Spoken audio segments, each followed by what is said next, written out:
All right, we are live. So thank you all for joining. It's exciting to do this video on the Shroud of Turin.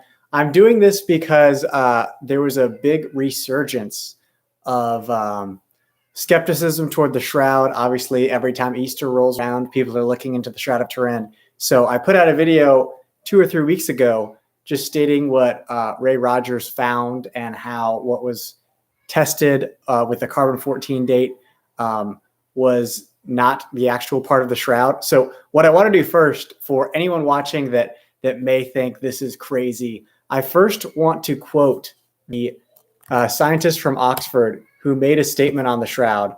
And it's funny because in my video I mentioned that Wikipedia states that that every attempt to discredit the carbon-14 dating was wrong, and it cited one of these things. So I put the link in the live chat, but what he said was this, and this is Christopher Ramsey back in March of 2008.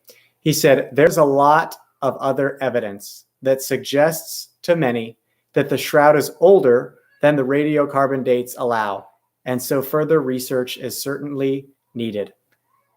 So that's great to hear that he is willing to admit that and has the, I guess, veracity and view of truth to say that, yeah, there's other evidence that points to the radiocarbon date not being correct. That's a pretty incredible statement that he made. So wanted to share that.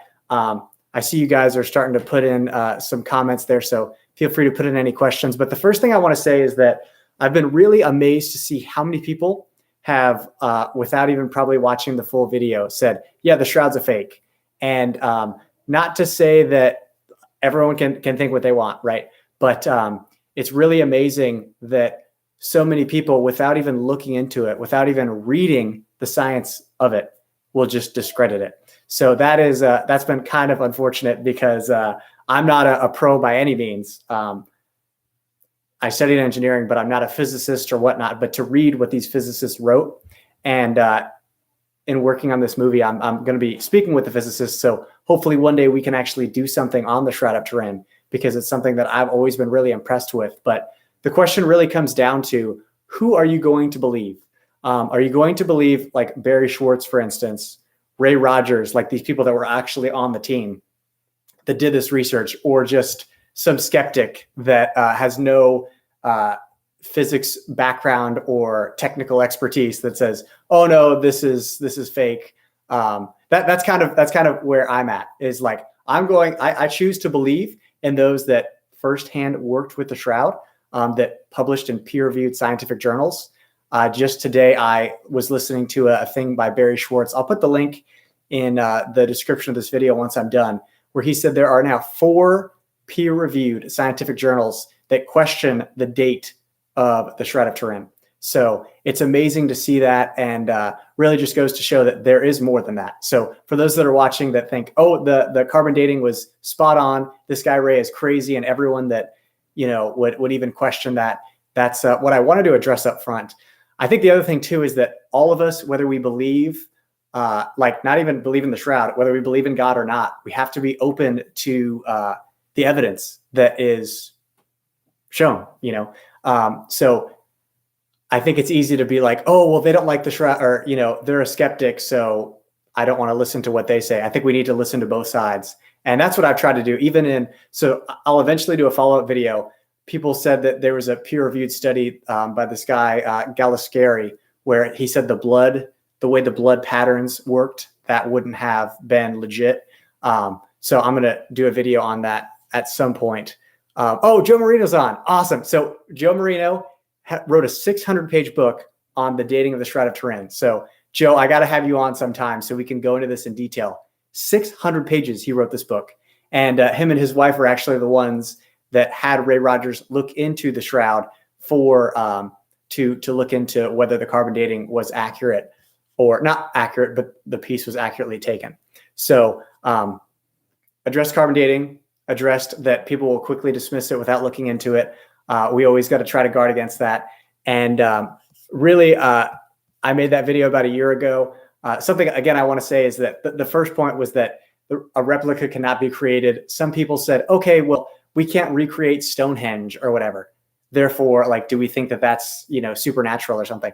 It's funny because if it really is a fake, if it was made in the 1300s, but we can't recreate it today, that doesn't flow, So that's the point to make, that the three-dimensional nature of the shroud is unparalleled. And if you saw my 9-minute video or whatever it was, you saw the Dallas Cowboys Stadium and that explosion of light that likely caused the formation of the image. It's just amazing to see that. So I think what I'd say to like any skeptics initially is that it would be great to see like everything refuted. No one has ever said, hey, here's an exact replica of the shroud. People say, well, why do we need to do that? Well, if it's really from the 1300s or whatever, then, and it's really a fake. Some people said that there was a bishop that wrote that it was a fake and therefore it was a fake. I think what it comes down to is, if we have, 100 facts about the shroud, and one of them is that it's fake, but the other 99 affirm its veracity and supernatural being, we go towards that. We don't just say, oh, well, here's this one thing that says it's a fake, let's dismiss it. And it's really interesting because there's this guy, Matt Dillahunty. He debated Trent Horn recently on the resurrection. He's like, yeah, that shroud, that's a fake. And I find it so interesting that people will so quickly fake it. And I looked into why he said it was a fake, and he said, based on the book written by Joe Nickel, and who's a well-known skeptic. So it's just like he trusts his opinion, but to my knowledge, Joe is not doesn't have his PhD in physics or anything like that. Not to say that you have to doubt it, but I guess at the end of the day, like, who are you going to trust? Are you going to trust a skeptic that doesn't have that training, like I mentioned before, or someone that has worked on it firsthand? And these guys didn't, they weren't just your average Joe Blows. They came from Jet Propulsion Lab and Los Alamos National Laboratory, and Lockheed Martin. So that's who I work for. And so these were very talented men that made all of the studies. So I hope one day there will be a deeper investigation of the shroud. So we'll see. All right. So I'm going to go into some comments. If you enjoyed this video, please like it. All right. Okay. Someone mentioned how, well, I'm just going to go to the questions. Yeah. Someone says they meditate on the shroud during the mysteries of the rosary. That's awesome. All right. All the wounds. So Joe, who I was mentioning before, all of the wounds match specifically to Jesus. Yes, that's impressive. Show me anywhere else that there is a crucified man. Like, give me another shroud throughout history. We know that there were so many people crucified, but where is the burial cloth of them? In the same ways. All right. All right. When will they let scientists, this is Fry Rain, when will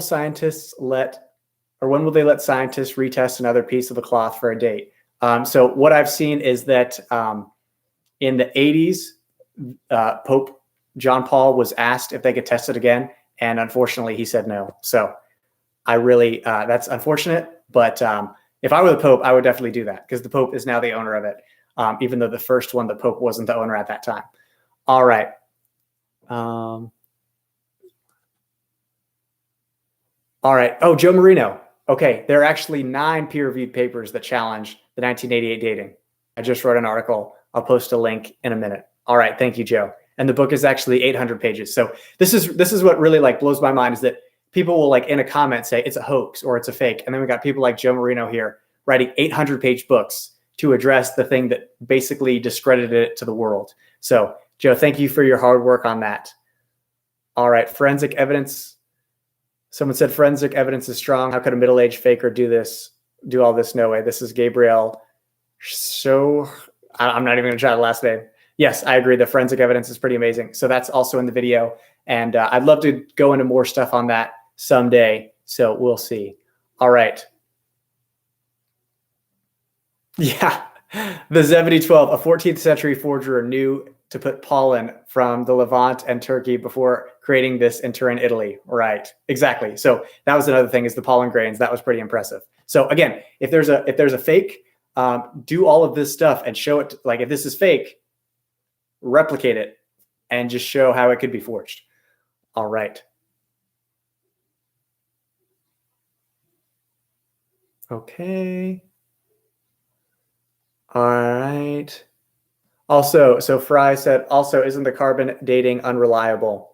I am not going to speak on that because I don't know the nuances of that. So I've heard that from some people in different comments, but not 100% sure. Okay.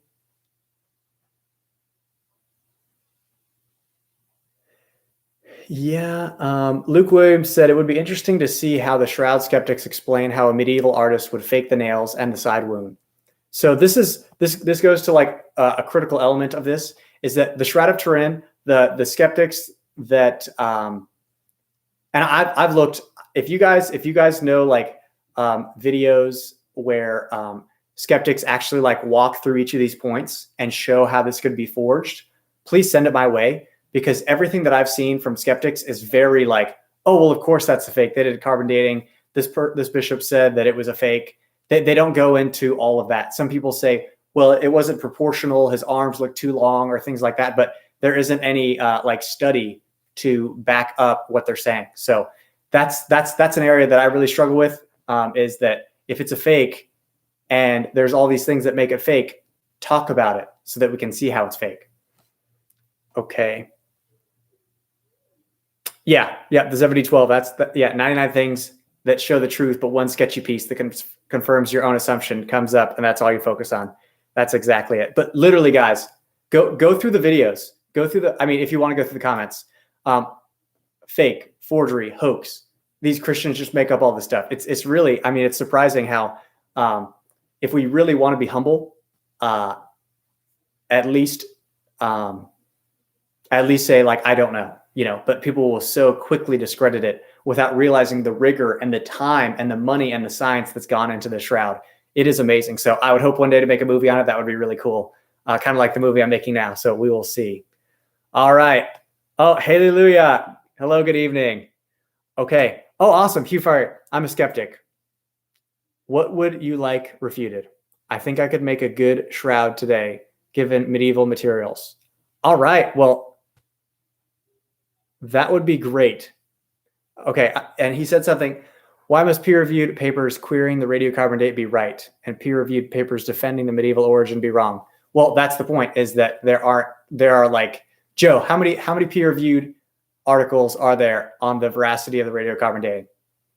I hope you know the answer to that. So the thing is that like the carbon dating is just one thing. The image formation, there are several articles on it.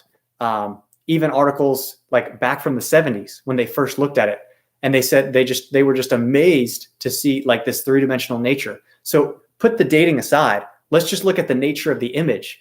If this is really a fake, right, and it was made in the 1300s, then why can we not do this, like have the same three-dimensional nature? Another thing I didn't mention in the video is that like the image is like on the very top fibrils of the cloth. It doesn't penetrate the whole thing. There's no pigments. There's nothing like that. So it wasn't a painting. And the closest thing that I've seen or that I've heard of that matched the Shroud was done with some sort of iron. But of course you could see that. So that's where I really think, yes, we can go into the carbon dating and like we have 9 papers stating that question the date, and then 2 papers affirming it. So you're just playing a balance game there. But let's look at other elements of the Shroud, and where are the other papers that say, oh yeah, that image formation is easy, we can replicate that today, versus the many that say this is incredible. This couldn't have been from the 1300s. Okay. All right.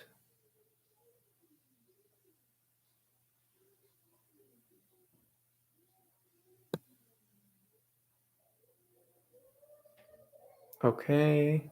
So can you explain the controversy between the scientists and the Vatican that occurred when they selected the wrong piece for the cotton sample? I heard there was some secrecy and deceit going on. Okay, so on that one, I'm going to reiterate that I won't be able to tell it exactly as well as those that were there. So I'm going to put a link in the description. There was a great talk just from like 8 months ago with Barry Schwartz, and he goes into all of that, and he did this firsthand. So for anyone interested in the Shroud, whether you are a skeptic or you totally believe in it, I would encourage you to go to shroud.com. That's the website that Barry had. That's where all the papers are that I looked at in making my video. And really, I want to say to Hugh, I hope you're still on. Hugh is the skeptic. And when I was doing this, I said to my wife, I said, man, Anne-Marie, I really hope that in doing this research, I'm not like, this is totally a farce, like there's no backing for this and the church just made this up, or, Christians have overblown it. And I was sitting here like, holy moly, this is amazing. Like it was beyond anything that I could imagine. The level of rigor and just reading some of the stuff, like bring me back to my materials engineering days and like, oh my gosh, I know what that is, So it's incredible, but we just need to go where the truth leads us. And I want to reiterate that. Okay. All right. So so Luke Williams said, since the image is not painted, that alone discredits the bishop's letter. Yeah. If it's a fake, they had to have used paint or however they did it, but we can't do it today. So, that's another one of those cases of like, I guess that would be the two things, like one, or maybe three things. One is like, do we know where it was historically? Like, no, we don't know where it was till the 1500s.